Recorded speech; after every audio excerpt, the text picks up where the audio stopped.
नमस्ते, मी शैलजाज किचनमध्ये आपलं स्वागत आहे. आज आपण लाल भोपळ्याचे घारगे कसे बनवायचे ते बघणार आहोत. तर त्याच्यासाठी आपल्याला लागणारं साहित्य आहे 3 वाटी गव्हाचं पीठ, पाव किलो लाल भोपळा, पाव किलोच्या निम्मे गूळ बारीक चिरून घेतला, 2 चमचे तांदळाचं पीठ, अर्धा चमचा वेलची पावडर, अर्धा चमचा सुंठ पावडर, चवीनुसार मीठ आणि अर्धा चमचा हळद आणि 1 चमचा खसखस. आणि पीठ मळून झाल्यानंतर आपल्याला तेल लावायला लागेल पिठाला आणि तळण्यासाठी पण आपल्याला तेल लागेल. आता आपण काय करणार आहोत, कुकरच्या भांड्यामध्ये लाल भोपळा आणि गूळ एकत्र करून 4 शिट्या करून घ्यायच्या. आता समजा छोटा कुकर असेल तर तुम्ही डायरेक्ट पण कुकरमध्ये शिजवून घेऊ शकता. हे मी कुकरचं भांडं घेतलं आहे, त्याच्यामध्ये भोपळ्याचे पीसेस टाकून घेते आणि गूळ पण आपण टाकून घेऊया. आता हे बघा, हे भोपळा घेतला आहे आणि त्याच्यामध्ये आपण गूळ टाकून घेतला. आता फक्त काय करायचं, चमच्याने व्यवस्थित मिक्स करून घ्यायचं, खालीवर करून घ्यायचं आहे.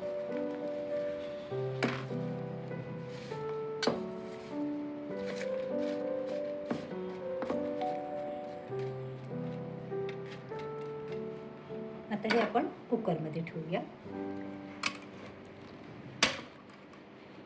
आता हे बघा, माझ्याकडे हा इलेक्ट्रिक कुकर आहे, इन्स्टंट पॉटचा. भोपळा आणि गुळाचं मिश्रण आहे ते आपल्याला शिजवून घ्यायचं. मग मी आता या कुकरमध्येच करणार आहे. त्याच्यामध्ये मी 1 ग्लास पाणी ओतलं आहे, कुकरचं भांडं ठेवते आणि झाकण लावून घेते. हे झाकण लावून घेतलं. आता आपण बटन चालू करूया. हे बघा, इथे असं ऑफ असं आलं ना. आता आपल्याला चालू करायचं आहे. मग आता हे मी राईससाठी जसं वापरते ना कुकर, तसंच पे करते. तर हे राईसचं बटन दाबलं आणि इथे कीप वॉर्म आहे, हे बटन दाबायचं. आता हे 15 मिनटामध्ये मस्त छान एकदम भोपळा छान नरम शिजून होणार. म्हणजे कुकरमध्ये जसं आपण 4 शिट्या करतो ना, डाळ भाताचा कुकर लावतो तेव्हा, त्याच पद्धतीने आपल्याला हे करायचं. मला जर ह्या कुकरबद्दल काय माहिती हवी असेल तर मला कमेंटमध्ये सांगा, तुम्हाला छान व्यवस्थित समजून सांगेल. हे बघा, कुकर थंड झाल्यानंतर मी हे भोपळ्याचं भांडं काढून घेतलं. आता आपण बघूया किती सॉफ्ट झालं आहे ते. हे बघा, मी असं चमच्याने दाबत, हे बघा एकदम असं नरम आहे, छान एकदम व्यवस्थित 15 मिनटात एकदम छान शिजतात. आता आपण काय करायचं आहे, मॅशरने आपण भोपळा मॅश करून घेऊ. गरम असतानाच करायचं, थंड व्हायला नाही द्यायचं. म्हणजे कुकरमधून आपण काढलं ना भांडं की लगेच करून घ्यायचं, म्हणजे मग ते छान होणार. असं व्यवस्थित एकदम करून घेऊया. बघा किती छान सहज होत आहे, व्यवस्थित शिजले आहेत ना. म्हणून गरम असतानाच तुम्ही असं व्यवस्थित मॅश करून घ्या.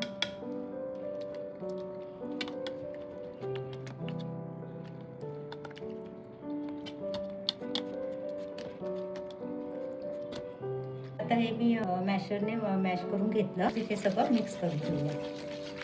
गूळ आणि भोपळा छान झाले बघा, स्मूथ झाले एकदम. आता हे ना परातीत आपण काढून घेऊया, पण आता गरम आहे जास्ती. तर गरम असताना आपल्याला पीठ नाही मळायचं आहे. थोडंसं आपण पंख्याखाली ठेवूया 10-15 मिनटं आणि पूर्ण थंड झालं की नंतरच आपल्याला पीठ मळायचं आहे, गरम असताना नाही मळायचं. किती मस्त छान झालंय. आता पसरवून ठेवते, म्हणजे कसं थंड होईल ना लवकर आणि मग आपल्याला पीठ मळायला सोपं पडेल.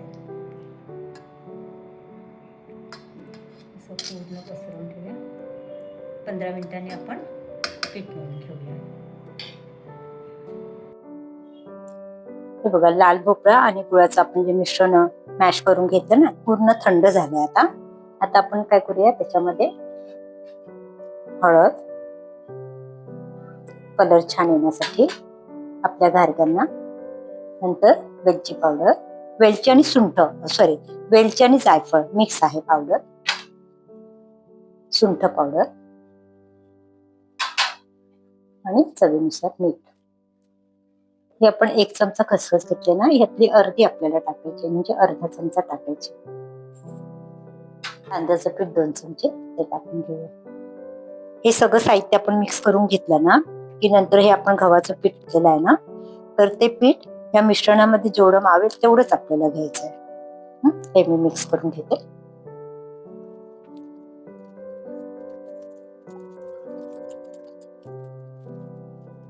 आता आपण हे थोडं थोडं टाकूया.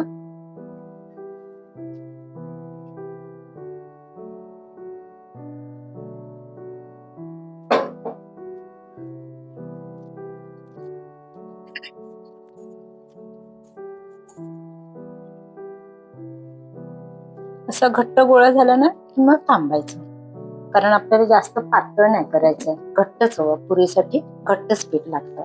आणि परत आपल्याला झाकून पण ठेवायचंय 10 मिनिटं.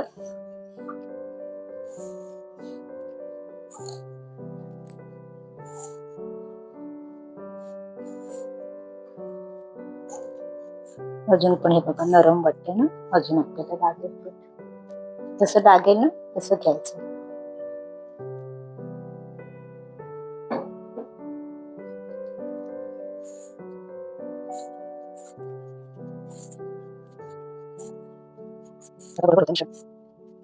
हे बघा छान मळून झालं आपलं पीठ. आता थोडस आपण तेलाचा हात लावून परत व्यवस्थित मिक्स करून घेऊया.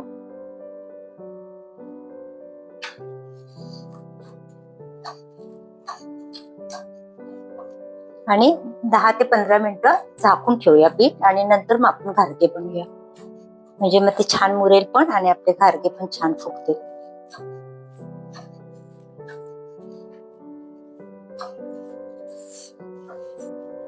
हे बघा घट्टच मळायचं.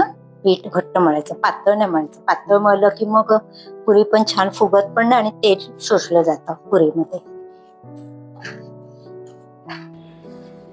हे बघा आपण पीठ मळून ठेवलं ना, 15 मिनिटं झाली आहेत पीठ मळून ठेवलं त्याला. आता आपण घारगे बनवायला ठेवूया. पण त्याच्या आधी तुम्हाला सांगते की हे बघा आपण 3 वाटी पीठ घेतलं होतं ना, तर त्यातलं 2.5 वाटी पीठ लागलं आणि अर्धी वाटी पीठ शिल्लक राहिलं. त्याप्रमाणे कमी जास्त पीठ लागू शकतं. आता आपण काय करूया, थोडंसं पीठ घेऊया आणि तुम्हाला पाहिजे तेवढं केल्यात आणि फ्रीजमध्ये ठेवलं ना तरी दुसऱ्या दिवशी तुम्ही घारगे करू शकता. थोडंसं तेलाचा हात लावते, थोडंसं एकदम जरा परत आपण थोडं सॉफ्ट करून घेऊया.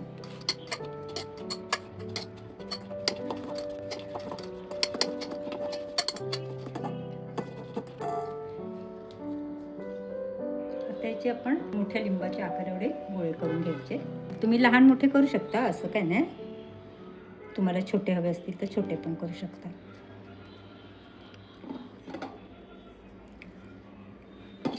असे 2-3 आता मी तुम्हाला करून दाखवते आणि मग त्याप्रमाणे बाकीचे करते. असे करून ठेवायचे. आपल्याला किती 8-10 करायचे आहेत ना, तर ते करून आपण प्लेटवर काढून नंतर पण डायरेक्ट तळू शकतो. ते बघा आपण असं व्यवस्थित प्लेन करून घ्यायचं. थोडंसं एकदम तेलाचा हात लावायचा.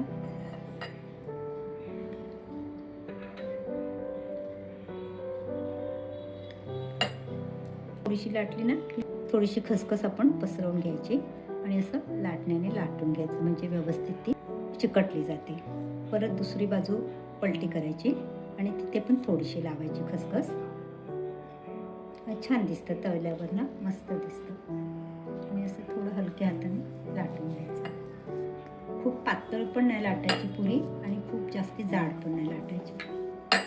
पण पिठाचा वापर नाही करायचा, हलकं तेलाचाच वापर करून लाटून घ्यायचे. अशा 7-8 लाटून घेतल्या आणि नंतर एकदम तळल्या ना तरी पण चालतं. अशी थोडी मोठीच लाटायची, नाहीतर नेहमी आपण कसं छोट्या छोट्या करतो ना पुऱ्या.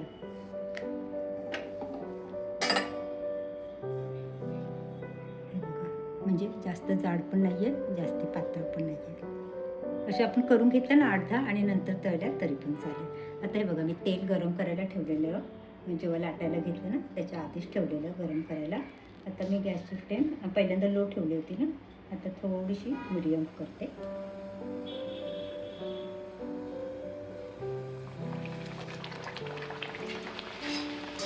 हे बघा किती छान तम्म फुगली आपली पुरी. जरा तेल गरम झालं, मी गॅस कमी करते.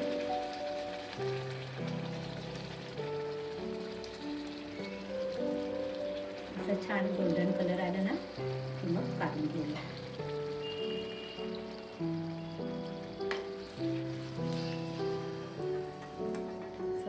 तेल निथळून घ्यायचं आणि चाळणी घेतली, त्याच्यावर टिश्यू पेपर ठेवला आहे, त्याच्यावर आपण घारगे काढून घेऊया. तेल व्यवस्थित निथळून घ्यायचं आणि टिश्यू पेपरवर घारगा काढून घ्यायचा. आता अजून एक मी दाखवते तुम्हाला, अजून एक बनवून दाखवते.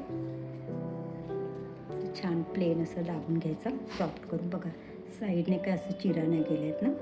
समजा तेल नाही लावलं ना तरी पण चालेल, आपण एक न तेल लावता लाटून दाखवतो तुम्हाला. जर समजा जमत नसेल, कठीण पडत असेल ना, तर मग थोडंसं लावा तेल.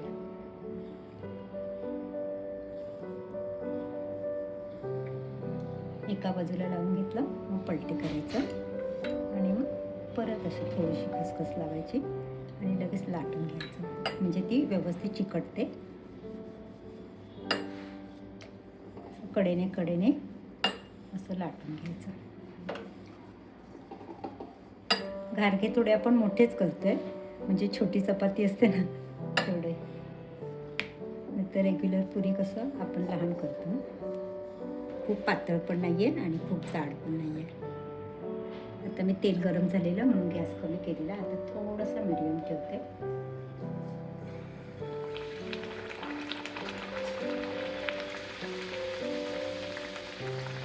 थोडी हलकी टाकायची म्हणजे मी छान फुटते. सुंदर फुटली. गुळ आहे ना म्हणून मग लगेच कलर असा डार्क दिसतो. पण व्यवस्थित तळून घ्यायचं. गॅसची फ्लेम मीडियम ठेवायची, जास्त हाय नाही करायची. तर छान कलर आला बघा.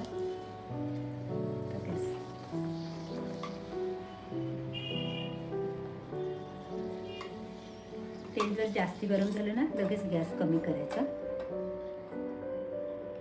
आणि व्यवस्थित एकदम निथळून घ्यायचं तेल. आता याच पद्धतीने मी बाकीचे पण घारगे करून घेते. थोडं तेल गरम झालं म्हणून मी लगेच आता गॅस कमी केला. असं वाटलं ना करताना गरम झालं जास्त तर कमी करायचा गॅस.